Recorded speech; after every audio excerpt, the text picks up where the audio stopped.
Bab 9, The Art of Money, perilaku belanja berlebihan dan sikap rasional.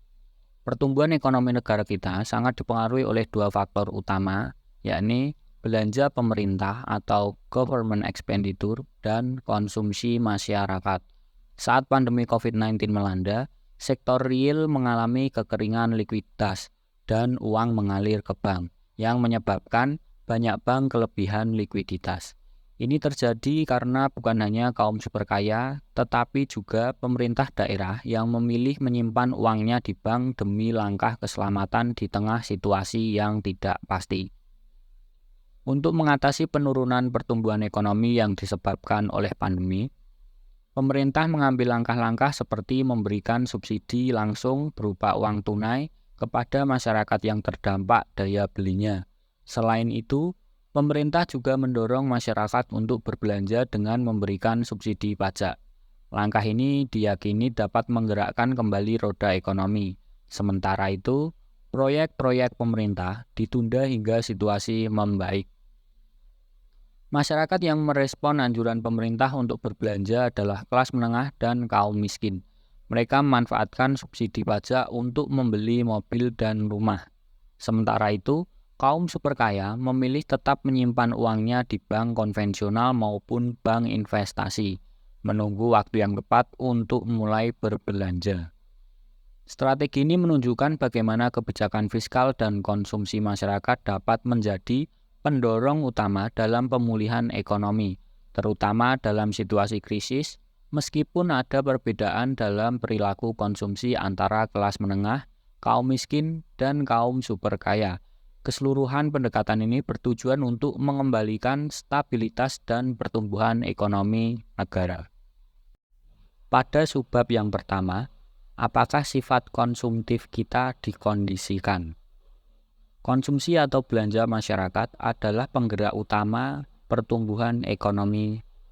Secara makro, belanja dianggap baik karena mendukung perekonomian dengan memberikan rezeki kepada orang lain, membuka lapangan pekerjaan, dan menjamin penerimaan negara dari pajak pertambahan nilai atau PPN. Pendapat kuno Bernard de Mandeville di tahun 1705 menyatakan bahwa berbelanja bukan menabung yang menciptakan kejayaan ekonomi dan kemakmuran komunitas. Namun ada indikasi bahwa kita dikondisikan untuk menjadi semakin konsumtif. Proses konsumsi dipermudah sementara produksi dan investasi semakin dipersulit dengan perizinan yang rumit dan biaya yang sangat tinggi. Sebagai contoh, suku bunga untuk pembelian mobil baru hanya sekitar 3% per tahun yang mendorong konsumsi lebih lanjut. Sebaliknya, suku bunga untuk kredit investasi atau modal kerja bisa mencapai 12% atau lebih. Fenomena ini menunjukkan bahwa kita lebih didorong untuk berkonsumsi daripada menabung atau berinvestasi. Kita menjadi pembelanja yang baik, pelancong yang royal, dan pengunjung mal yang mengeluarkan uang dengan mudah. Hal ini sejalan dengan naluri manusia untuk menikmati kesenangan dan menghabiskan apa yang mereka dapatkan. Menabung atau berinvestasi di sisi lain membutuhkan disiplin dan seringkali bertentangan dengan naluri untuk bersenang-senang. Ketika diberi pilihan, banyak orang lebih memilih untuk membeli barang-barang konsumtif seperti rumah, mobil, dan gadget daripada memikirkan investasi yang produktif. Nah, kesimpulannya, meskipun konsumsi mendorong pertumbuhan ekonomi, kita harus sadar bahwa menjadi konsumtif itu mudah, sementara menjadi produktif dan berinvestasi membutuhkan usaha lebih. Tidak ada yang mengharuskan kita untuk boros dan penting untuk mengembangkan kebiasaan finansial yang seimbang antara konsumsi dan investasi demi keberlanjutan ekonomi pribadi dan komunitas. Lalu subbab yang ketiga, memuaskan naluri pamer. Manusia modern atau Homo sapiens sangat peduli dengan pencapaian dan kepemilikan orang lain, terutama yang mereka sendiri tidak miliki. Fenomena ini seringkali mendorong rasa iri dan kekaguman yang telah ada sejak zaman Kain dan Habil. Rasa iri dan kekaguman adalah cara manusia berinteraksi dan menunjukkan status sosial mereka. Bernard de Mandeville menyatakan bahwa manusia bersosial karena membutuhkan penonton untuk memuaskan kebanggaan diri mereka. Dengan perkembangan media sosial dalam 2 dekade terakhir, pamer dan mencari popularitas telah mencapai puncaknya, memungkinkan semua orang untuk menjadi selebritis dalam lingkaran sosial mereka sendiri. Pamer kekayaan adalah cara efektif untuk mendapatkan perhatian karena manusia cenderung terobsesi dengan kesuksesan dan ingin dianggap sukses oleh orang lain. Namun, seperti yang dijelaskan oleh Morgan Housel, kita sering menilai kekayaan berdasarkan apa yang kita lihat, seperti mobil mewah, rumah besar, atau foto-foto di Instagram, karena kita tidak bisa melihat rekening bank atau catatan utang seseorang. Bagi mereka yang rasional, pamer adalah usaha yang sia-sia. Pamer hanya menyajikan realitas semu dan tidak utuh. Housel menekankan bahwa kerendahan hati, kebaikan, dan empati mendatangkan lebih banyak rasa hormat dibandingkan dengan kekayaan yang dipamerkan. Terlalu banyak kisah kehidupan glamor yang berujung pada kebangkrutan, dan seringkali orang yang sungguh-sungguh kaya justru menolak untuk menunjukkan kekayaan mereka. Menurut Morgan Housel, kekayaan sejati adalah apa yang tidak terlihat. Kekayaan adalah mobil mewah yang tidak dibeli, berlian yang tidak dibeli, arloji yang tidak dikenakan, dan pakaian yang tidak dipakai.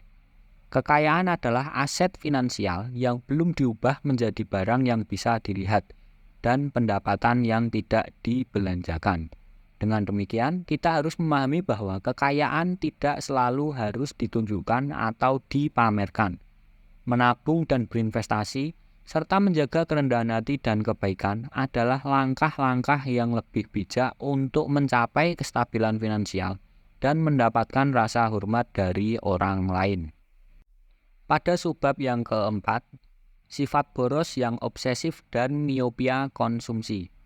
Boros adalah perilaku menghambur-hamburkan uang untuk sesuatu yang tidak begitu dibutuhkan.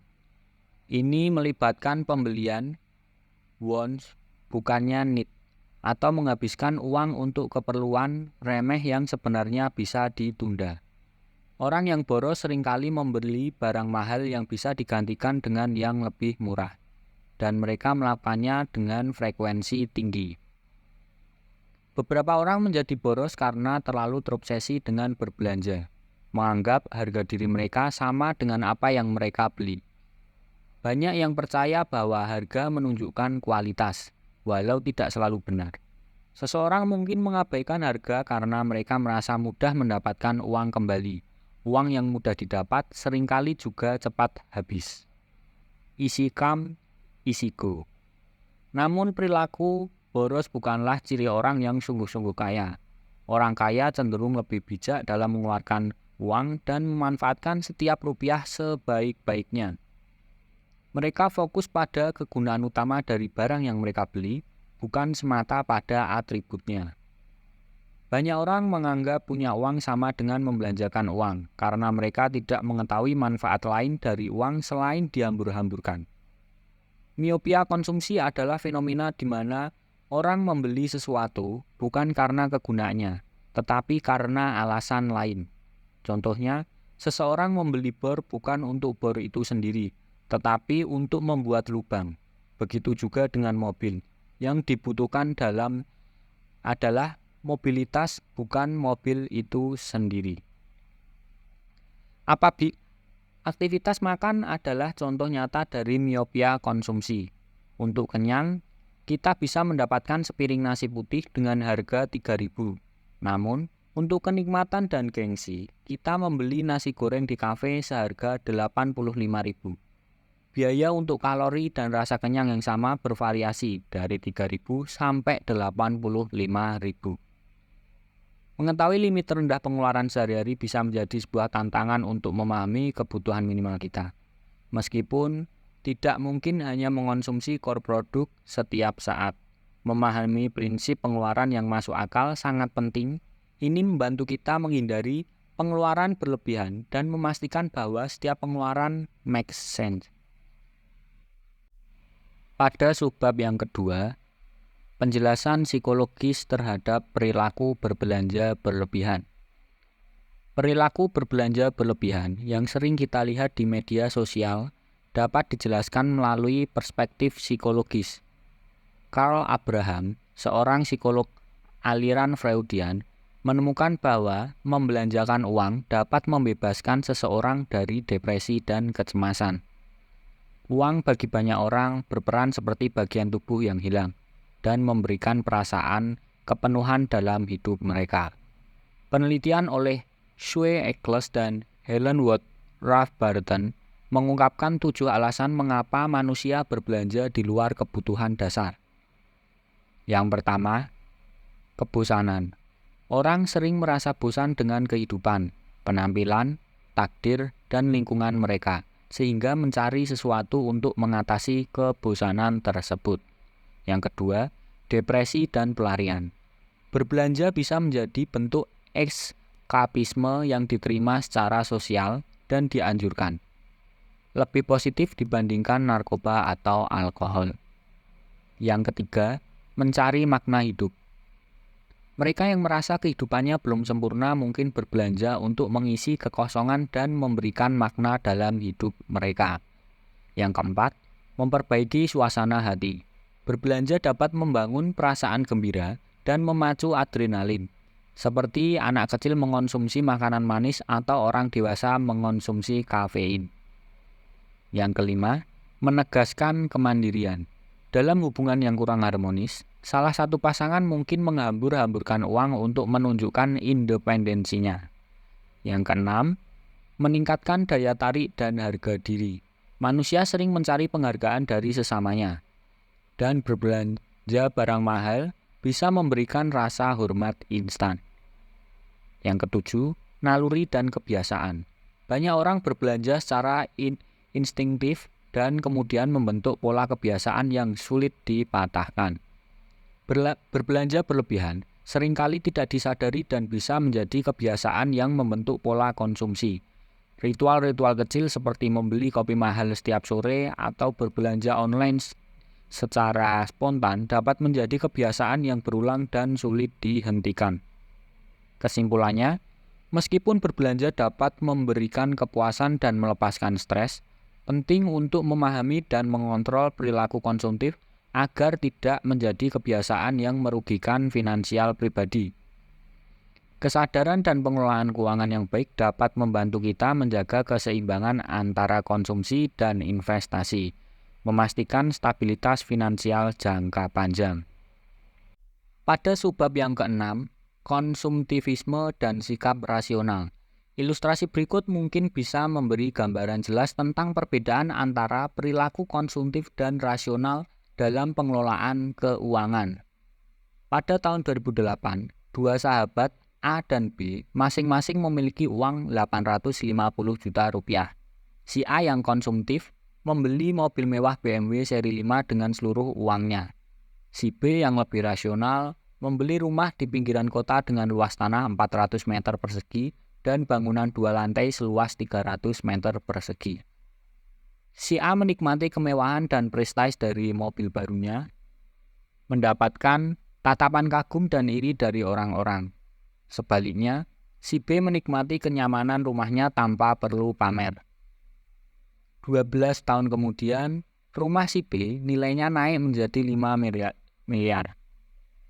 Sementara mobil si A hanya dihargai 120 juta, menyisakan hanya 15% dari nilai awal.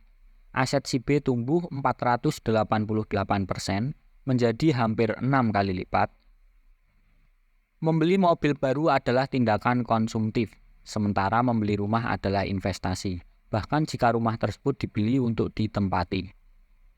Mobil baru memberikan kemewahan instan, prestis dan kebanggaan. Sedangkan properti memberikan keuntungan jangka panjang tanpa kemewahan instan. Dalam jangka pendek, perilaku konsumtif mungkin memberikan kepuasan instan. Tetapi dalam jangka panjang, sikap rasional akan memberikan hasil yang lebih memuaskan. Orang yang rasional menganggap uang sebagai alat yang harus dikendalikan, seperti yang dikatakan oleh Ayn Rand, money is a tool, It will take you wherever you wish, but it'll not replace you as the driver. Mereka yang rasional dalam berkonsumsi memandang kebutuhan secara fleksibel dan berorientasi pada nilai guna, mementingkan kenyamanan daripada kebanggaan terhadap merek. Mereka membeli apa yang benar-benar dibutuhkan. Warren Buffett menambahkan, kalau sekarang kamu terlalu banyak membeli sesuatu yang tidak dibutuhkan, suatu saat di masa depan kamu akan terpaksa menjual sesuatu yang sangat kamu butuhkan.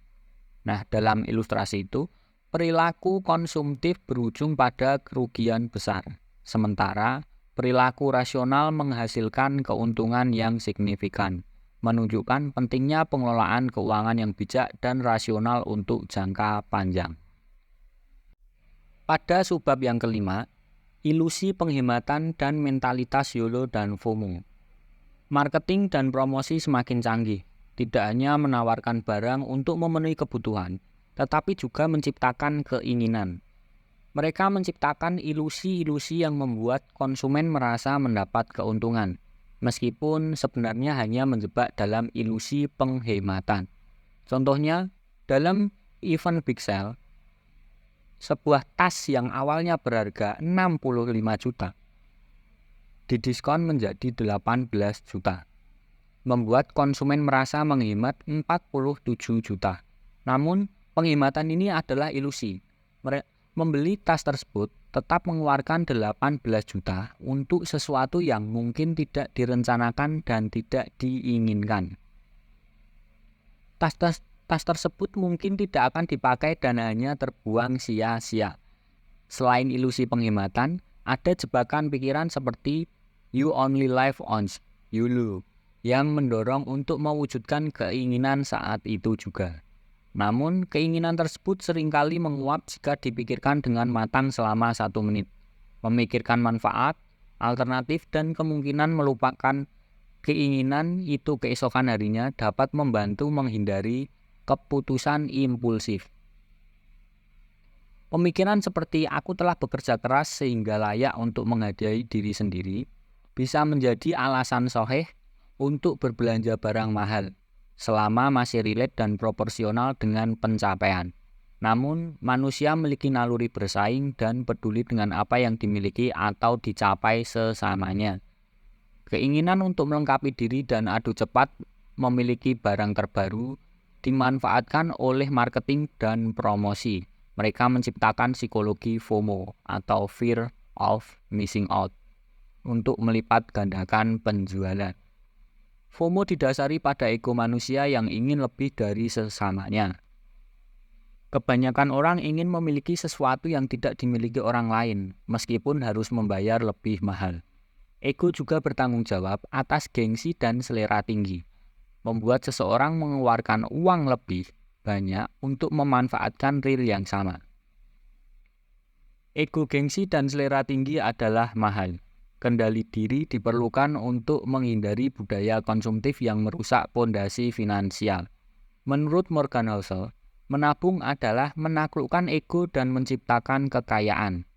Kekayaan diciptakan dengan menekan pembelanjaan hari ini agar bisa memiliki banyak barang atau pilihan di masa depan. Ego tercermin dalam konsumsi, sehingga mengurangi ego berarti mengurangi konsumsi dan menambah kekayaan. Pada subbab yang ketujuh, atau yang terakhir, teori Maslow dan kebutuhan-kebutuhan. Menurut teori hierarki, kebutuhan Maslow, manusia memiliki 5 kebutuhan dasar, yakni kebutuhan fisiologis, rasa aman, rasa memiliki dan kasih sayang, penghargaan, aktualisasi diri. Kebutuhan-kebutuhan ini diurutkan dari yang paling mendasar hingga yang tertinggi, di mana pemenuhan kebutuhan yang lebih rendah menjadi prasyarat untuk mengejar kebutuhan yang lebih tinggi. Kebutuhan fisiologi seperti makanan, minuman, tempat tinggal, dan oksigen adalah yang paling mendasar dan harus dipenuhi terlebih dahulu. Setelah kebutuhan fisiologis terpenuhi, manusia akan beralih ke kebutuhan rasa aman yang mencakup perlindungan dari ancaman fisik, stabilitas, dan keamanan. Kebutuhan ini sulit dipenuhi sepenuhnya karena adanya ancaman yang tidak dapat dihindari seperti bencana alam dan penyakit. Setelah kebutuhan rasa aman, manusia mengejar kebutuhan sosial yang mencakup rasa memiliki, cinta, dan kasih sayang. Ini diwujudkan melalui hubungan interpersonal dan interaksi sosial. Berikutnya adalah kebutuhan akan penghargaan yang melibatkan keinginan untuk dihormati, berprestasi, dan mendapatkan pengakuan. Terakhir adalah kebutuhan aktualisasi diri, yaitu keinginan untuk mengembangkan potensi diri sepenuhnya dan menjadi versi terbaik dari diri sendiri. Dalam konteks keuangan, pemenuhan kebutuhan fisiologis jelas memerlukan uang. Namun, pemenuhan kebutuhan yang lebih tinggi seperti rasa aman, sosial, penghargaan, dan aktualisasi diri seringkali bersifat psikologis dan tidak selalu bisa diukur dengan uang. Beberapa orang mungkin merasa perlu mengeluarkan banyak uang untuk mendapatkan penghargaan atau aktualisasi diri. Sementara yang lain bisa mencapainya dengan pengeluaran minimal atau tanpa biaya sama sekali. Kebutuhan yang lebih tinggi ini rentan terhadap kebutuhan semu, di mana orang mengeluarkan uang untuk alasan yang tampaknya penting tetapi sebenarnya tidak diperlukan. Misalnya, seseorang mungkin menghamburkan uang untuk barang-barang mewah atau pengalaman mahal demi status sosial, padahal penghargaan dan respect bisa diperoleh melalui sikap baik, rendah hati, dan suportif. Banyak orang membuat alasan untuk pengeluaran yang tidak perlu, menganggapnya sebagai self-reward atau kebutuhan produktif. Padahal seringkali itu hanya pemborosan yang tidak mendesak. Pengendalian diri dalam hal ini sangat penting. Cara kita mengelola uang mencerminkan siapa kita dan menunjukkan kemampuan kita untuk mengendalikan diri. Secara keseluruhan, pemenuhan kebutuhan manusia yang lebih tinggi tidak harus selalu diukur dengan uang.